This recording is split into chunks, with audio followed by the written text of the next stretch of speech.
बाळापाच्या बेंबीतून रक्तस्राव. बाळापाच्या बेंबीतून एकदा रक्तस्राव होऊ लागला. तेने करून तो फार आजारी झाला. जागेवरून उठवेना. एक दिवस तर फारच रक्त वाहू लागले व काही वेळाने त्यातून एक कागदाची पुडी निघाली. ती उघडून पाहतो तो त्याला काही काळा पदार्थ दृष्टीस पडला. तो त्याने 5-4 आसामीस दाखवल्या. त्यांना आश्चर्य वाटले. तेव्हा बाळापास असे स्मरण झाले की 3 वर्षाच्या मागे व्यापाराच्या भरभराटीस एका द्वेषाने कानावल्यातून विष घातले तेच हे असावे. यावरून असे वाटते की श्री स्वामी समर्थ आपल्या भक्ताचे कोणते ठिकाणी कसे संकट निवारण करतात हे कोणास कळत नसे.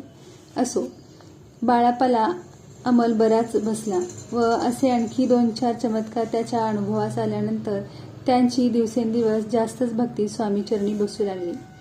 पूर्वी चोळापाच्या कारकिर्दीत चोळापा आपल्या कमरेस गंधाचा रवा ठेवीत असे.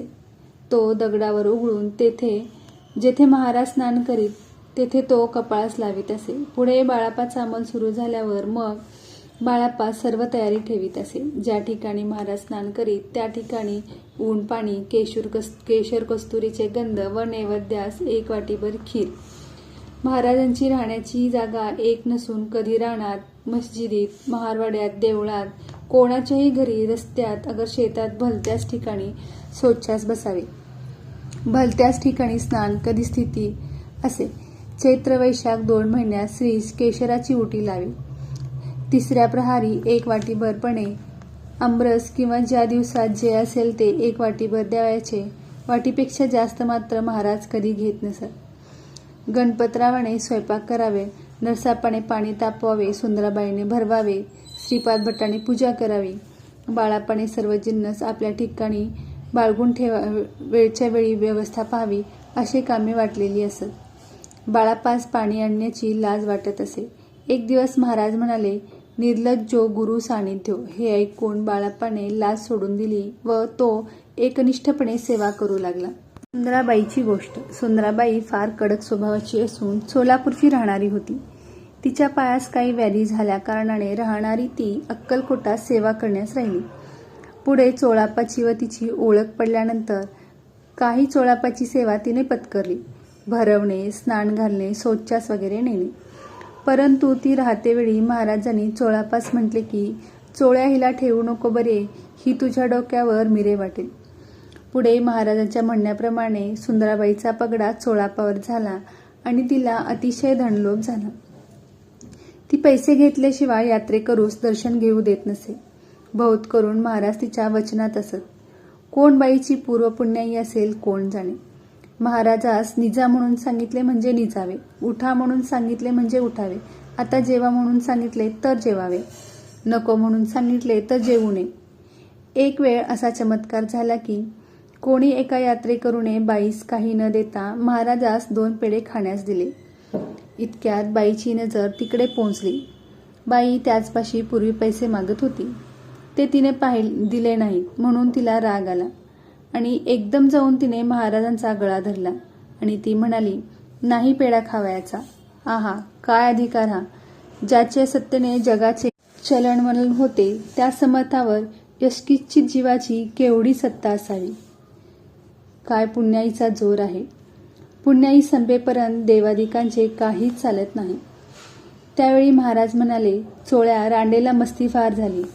बाईचा पैसा मिळवण्याचा असा घाट होता की यात्रेकरू लोक आले म्हणजे महाराजाच्या गंधास केशर पाहिजे, बुडा खूप पाहिजे, कापूर पाहिजे, बैलास पेंड पाहिजे, नैवेद्यास साखर पाहिजे, असे जो कोणी येईल त्याजवळ मागत असायचे.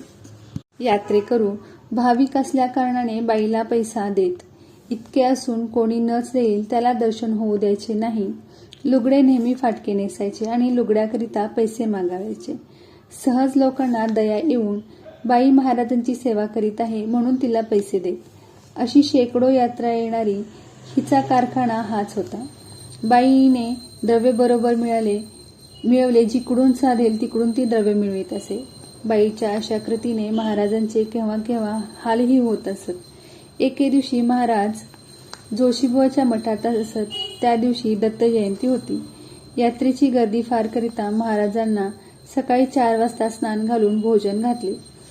तितक्या पहाटेच दर्शनास आलेल्या एका गृहस्थाने श्रीने आपला नैवेद्य ग्रहण करावा अशा इच्छेने पंचपक्वानाचे ताट भरून श्री सान्निध्य आणले. महाराजांनी आचवणीची व नैवेद्य येण्याची एकच गाठ पडली. ते पाहून गृहस्थ फार हिरमुसला व सुंदराबाई पुढे हात जोडून त्याने विनंती केली की कसेही करून महाराजांच्या मुखात एक घास तरी पडावा. याबद्दल बाईस त्याने 2 रुपये देण्याचे कबूल केले. आता जेवण झाले, दुपारी घालू म्हणून बाईने सांगितले. ताट आपल्याजवळ घेतले. दत्त जयंतीचा दिवस म्हणून हजारो लोकांची दर्शनास येण्याची दाटी असल्याकारणाने दिवसा महाराजांनी काहीच खाल्ले नाही. रात्री 10 वाजेपर्यंत दाटी होतीच. मग सर्व वारासार झाल्यावर सुंदराबाईने बाळापास सांगितले की ताट वाढलेले आहे, नवीन स्वयंपाक नको. बाईने पैशाच्या लोभाने त्या गृहस्थांचे शिळे अन्न आणलेले भरवले. महाराजांनी मुकाट्याने खाल्ले, मात्र त्रिवार म्हणाले, आता काय नबाब झाले. एवढ्या शब्दाने बाळापास मरणप्राय दुःख झाले व अंतःकरण सद्गदित होऊन श्रीचे दोन्ही पाय पोटाशी घट्ट धरून तो रडू लागला. झाल्या चुकीबद्दल माफी मागितली व बाईचे बोलण्यावरून यापुढे महाराजास शिळे खाण्याचा प्रसंग त्याने कधीही येऊ दिला नाही. कोणी नैवेद्य आणला असता आणणारा गृहस्थ भक्तिमान असल्यास महाराज तो ग्रहण करीत. सुंदराबाई पैशाच्या लोभाने कोणाचाही नैवेद्य खाऊ घाली. महाराज तद्मतवृत्तीवर आले म्हणजे खात, देहावर आले म्हणजे तिला रागे भरत आणि म्हणत, दुर्जनाचे अन्न खाऊ नये. बाई दिवसेंदिवस शिरजोर होऊ लागली. तिच्यापासून चोळापा व सर्व सेवेकरी यास अतिताप होऊ लागला. एक वेळ एका भक्ताने श्रीपुढे 25 रुपये ठेवले. श्रीने चोळापास देण्यास सांगितले. बाई रुपये देईना. शेवटी महाराजांनी 2-4 जोडे मारले आणि ते अतिशय रागावले. तेव्हा बाईने रागवून पैसे फेकून दिले. बाई सेवेकऱ्यास नेहमी म्हणे, फुकटचे खातात आणि पुष्ट झाले आहेत. हे ऐकून महाराज म्हणाले, काय गरांडे, तुझ्या बापाचे ते नौकर आहेत काय. महाराज सेवेकऱ्यास मोठ्या प्रेमाने वागवीत. एखाद्या वेळी सेवेकरी काही काम चुकले म्हणजे नमस्कार हो नमस्कार असे समर्थ म्हणत. त्याबरोबर सेवेकऱ्यास प्राणप्राय मरणप्राय दुःख होत असे. सेवेकरी पत्ते खेळण्यास लागले की पत्ते फेकून द्यावे आणि अरे आयुष्य गेले रे गेले असे म्हणत. कोणी फुकट्या गोष्टी बोलू लागले म्हणजे सेवेकऱ्यास म्हणत, काय रे तुला काय करायचे आहे. सेवेकरी उंचावर बसला म्हणजे त्याला खाली बैस म्हणून सांगावे. कोणास ज्ञान पाहिजे असल्यास शिकून जा म्हणावे. बाळापणी एक दिवस एका यात्रेकरूबरोबर इकडच्या तिकडच्या गोष्टी काढल्या. ते ऐकून, काय रे त्याच्या गावास तुला जायचे आहे काय. बाळापणे आपले दोन्ही कान उपटून घेतले. महाराज सर्वांचे केवळ कल्पतरूच होते. बैलाची मस्ती जिरवली. एके दिवशी एका कुणब्याचा बैल तुफान होऊन एका विहिरीवर जाऊन उभा राहिला. 10-20 माणसे व त्यांचा धणी हे त्याला धरण्यास सकाळपासून सायंकाळपर्यंत यत्न करीत होते, परंतु बैल धरण्यास सापडेना आणि अंगावर धावे. त्या दिवशी महाराज बागेतच होते. त्या कुणब्याने महाराजाची प्रार्थना केली. ते ऐकून श्री समर्थ म्हणाले, काय रे तुझा बैल तुला धरू देत नाही. कुणबी म्हणाला, अंगावर येतो, धरू देत नाही, मी काय करू. मग महाराज स्वतः उठून जाऊन बैलाचा कान धरून शेळीसारखे आणून त्याला मालकाचे स्वाधीन केला. तो बैल पुढे अगदी गरीब झाला.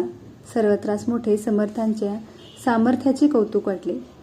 एके दिवशी एक बाई दुसरे बाईस म्हणाली, काय काशी विश्वेश्वरास जाण्याचे आहे. तेव्हा बाईने उत्तर दिले, काशीस कशास जाता, श्री स्वामी महाराज काशी विश्वेश्वर आहेत बरे. हे ऐकून महाराज खदाखदा हसू लागले आणि बाईस म्हणाले, तुला इतके ज्ञान असते तर भाकऱ्या का बडविल्या असत्यास. सेवेकऱ्यास उपदेश. एके दिवशी महाराज रामाच्या देवळात असता आकाश ढगाने व्याप्त होऊन जिकडे तिकडे पावसाची वर्दी झाली. इतक्यात महाराज म्हणाले, मेना लाव. मंडळीने प्रार्थना केली की महाराज पाऊस पडत आहे, लोक भिजतील. ते महाराजांनी ऐकले नाही. भर पावसात मेना निघाला. लोक सगळे भिजले. महाराज हसत हसत इंद्र महाराज चले इदल में, बिजली चमके बादल में असे गाणे म्हणत ते खास बागेतून चोळापाच्या घरी आले. एके दिवशी श्री समर्थांची स्वारी खास बागेत असून 50-50 लोक जवळ होते. महाराज सर्वांस म्हणाले, चला तुम्हास एक मोठा मनुष्य दाखवितो. हे ऐकून सर्व लोक महाराजांच्या पाठीमागून निघाले. ते एका वारुळाजवळ जाऊन उभे राहिले. नंतर काही वेळाने एक मोठा नाग, त्याच्या अंगावर केस होते असा आतून बाहेर निघाला आणि जाऊ लागला. त्याला काही पावले महाराज पोंचविण्यास गेले आणि म्हणाले, हा मोठा मनुष्य आहे बरे. नागास नमस्कार करून सर्व लोक व समर्थ परतले. केव्हा तरी महाराज म्हणत, कुग्राम वस्ती कुलहीन सेवा, तसेच संगतीह संग दोषेन सतीच मती विभ्रम, एक रात्र प्रसंगेन काष्ठघंटा विटंबना.